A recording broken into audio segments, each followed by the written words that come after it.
Je pensais que prendre 3 mois de congé sans solde, loin de mon travail, pour partir voyager en Asie allait me rendre immédiatement joyeuse, heureuse, extatique, enthousiaste. Mais les 2 premières semaines de voyage, je ne ressentais presque rien. Pas d'euphorie, pas de soulagement immense d'être enfin libérée des réunions Teams, pas de joie immense, et ça m'a fait peur. Je me suis demandé si j'étais, à ce point ravagée pour ne plus être capable d'expérimenter la joie en étant dans un cadre extraordinaire. Mais avec le recul, je pense que ce voyage m'a appris quelque chose de plus important que simplement voyager, c'est cool. Et il m'a montré à quel point j'étais déconnectée de moi-même. Et pour vous donner un peu de contexte, je suis partie après 2 ans dans le conseil, donc 2 ans de missions intenses dans les cours, 2 ans où j'ai été à la hauteur des missions qu'on me donnait, mais donc 2 ans aussi où j'ai tenu, beaucoup au mental, face à des tâches qui étaient, nombreuses et exigeantes. Et au bout d'un moment, j'avais le sentiment d'être très performante à l'extérieur et d'être très reconnue, par mes pairs et par, ma hiérarchie.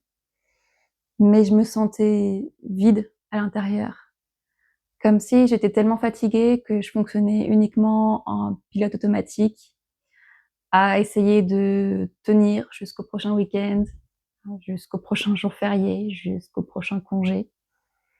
Donc au final, j'étais devenue très forte pour résoudre des problèmes complexes, pour tenir, pour performer, mais je ne savais plus vraiment comment me reposer et comment prendre du plaisir et vibrer tout simplement. Alors un hiver, après plusieurs jours passés à la Défense, dans des tours grises, sur un béton gris, sous un ciel gris, je me suis dit, il faut que je parte. Il faut que je parte au soleil, il faut que je m'échappe et il faut que je retrouve mon élan de vie. Et donc je m'occupe de tout, je signe les papiers avec mon entreprise, je planifie mon voyage. Et les mois qui ont précédé, ça me donnait un but. Je me disais plus que quelques mois à tenir et après un mois la Thaïlande et le Cambodge. Donc j'avais vraiment hâte et c'est pour ça que ça m'a fait à ce point un choc, que ça m'a vraiment déroutée quand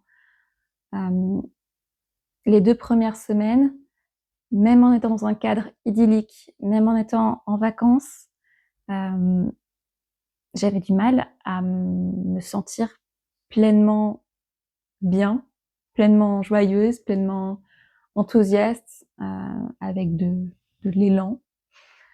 C'est comme si j'étais tellement épuisée que j'arrivais plus à être enthousiaste pour ce qu'il y avait autour de moi.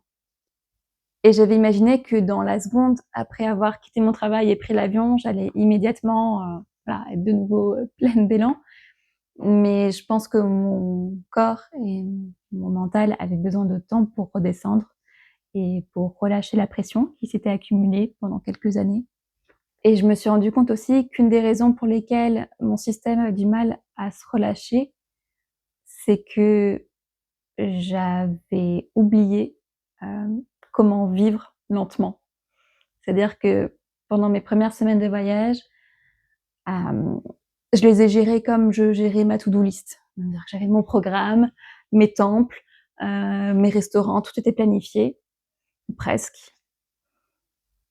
Et donc je traversais mon voyage comme mes journées de travail avec, voilà, des objectifs et une to-do list à cocher.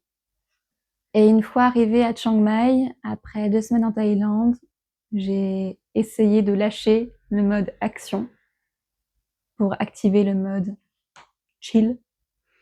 Et ça a vraiment tout changé dans la façon dont je vivais mes journées. J'ai réappris à passer autant de temps que je voulais dans un café, J'ai réappris à me promener sans but, en me laissant inspirer par tel temple devant lequel je passais au hasard.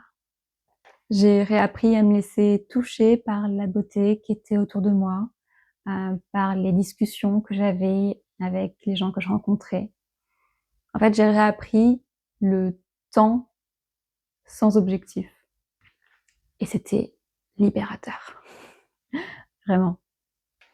Et grâce à ce voyage, j'ai aussi expérimenté qui j'étais loin de mon système, loin de mes repères, loin des personnes qui me connaissent sous un certain angle. Parce que finalement, une bonne partie de mon identité reposait sur le fait d'être forte, fiable, performante. Et arriver en Thaïlande seule, avec personne qui me connaissait, finalement, je me suis rendu compte que je pouvais être qui je voulais. J'avais plus besoin de maintenir cette identité-là. Alors au début, c'était un petit peu déroutant. Je me sentais comme une toile vide, comme une enveloppe, avec finalement aucune identité à tenir, rien à prouver. Alors c'est déroutant, mais c'est libérateur. Alors après 2 semaines de déconnexion avec le monde d'avant, de reconnexion avec la lenteur, la beauté, avec qui je suis, loin de mon identité parisienne, j'ai ressenti une joie sereine qui m'a ensuite accompagnée tous les jours de mon voyage. Et c'était une sensation tellement agréable, tellement douce, tellement chouette que je me suis rendu compte que je ne voulais plus vivre en mode survie, en mode performance, que à mon retour, il fallait que je change des choses parce que je peux plus vivre en mode pilote automatique et être déconnectée de la beauté. Donc après mon retour à Paris et cette grande décision, je ne veux plus construire ma vie uniquement autour de la performance. J'ai essayé de garder un petit peu cet esprit que j'avais en voyage, de garder de la créativité, comme faire des vidéos, comme écrire. J'ai essayé de garder des moments de promenade sans objectif, des temps plus calmes. Et j'ai aussi gardé l'envie d'une vie plus alignée, plus humaine. Donc affaire à suivre. Donc je pensais partir en voyage pour me reposer et finalement je suis partie pour me retrouver. Donc je ne sais pas exactement à quoi ressemblera la suite, mais je sais que mon corps et mon cerveau ne veulent pas revenir exactement à la vie que j'avais avant, de la même manière. Et le retour au travail a été assez difficile parce que le système n'a pas changé. Il y a toujours une certaine pression qui est mise sur les consultants. Il y a toujours des projets très exigeants dans des délais très courts. Et à côté de ça, moi, j'ai changé. Moi, j'ai expérimenté autre chose et je ne peux plus revenir au système d'avant. J'ai vraiment senti dans mon corps la différence d'énergie entre quand je suis en mode performance et quand je suis en mode connexion. Donc, si tu traverses quelque chose de similaire, à une fatigue qui reste, un élan qui revient pas, que tu te demandes si le problème c'est que tu es devenu incapable de profiter, que tu es devenu ingrat, etc. Peut-être que c'est pas le sujet. Peut-être que tu es resté trop longtemps en mode performance. Peut-être que tu te sens désaligné et que tu as besoin de te retrouver. De te retrouver en dehors de l'image que tu t'es construite au fil des années. Et d'ailleurs, j'ai écrit un e-book sur la surperformance, sur le désalignement que peuvent ressentir les hauts performants.